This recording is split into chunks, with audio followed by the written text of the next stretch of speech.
The Jasmine Awards are an essential part of the fragrance industry. It's a phenomenal opportunity for journalists to bring scent and smell and all the fabulousness around the product and the industry to life in print, in different forms of media. And for me, the key here is really to celebrate what the industry is about, but also not just to touch the people in the industry and the journalists around it, but also directly to the customers as well. I think the Jasmine Awards become even more and more important actually in a world which is so heavily driven by communication from the brands. This is a very credible way for people to talk about the industry and all the stories that really provide a very important framework for what our industry stands for and all of the credible things that our brands are doing. Having a writer or a visualist tell a story about something that you've created and that your brand is bringing forward, I think is really exceptional, and it helps the industry and the ever important, let's say, buyers to understand more about your brand and about the story you can tell. Perfume is very personal and quite a vulnerable topic to write about.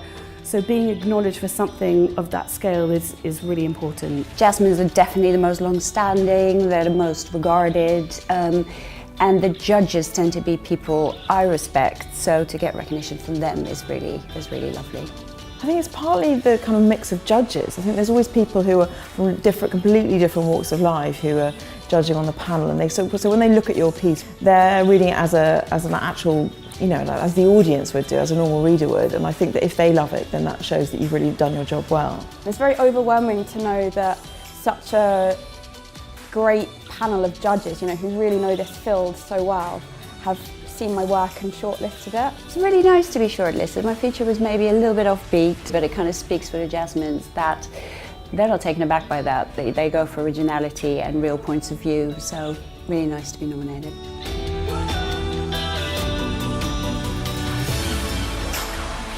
Winning a Jasmine Award last year felt so special, especially as it was so early on in my career, and I feel like it really helped me gain a name for myself within the world of fragrance journalism. The Jasmine Awards is so very special. I guess it's a bit like the Oscars of the beauty industry. Actually, no, it's more like the Oliviers. It's a little bit cooler than the Oscars. When they're writing fragrance features or looking at visuals, you want to be different, you want to appeal to your readers, but there is that kind of Jasmine Award lure of at the background. As a fragrance writer, it's the inevitable thing. I want a Jasmine Award. Yeah, to me they're really special. As a lifestyle writer for grooming and beauty, it's just the only award that matters really.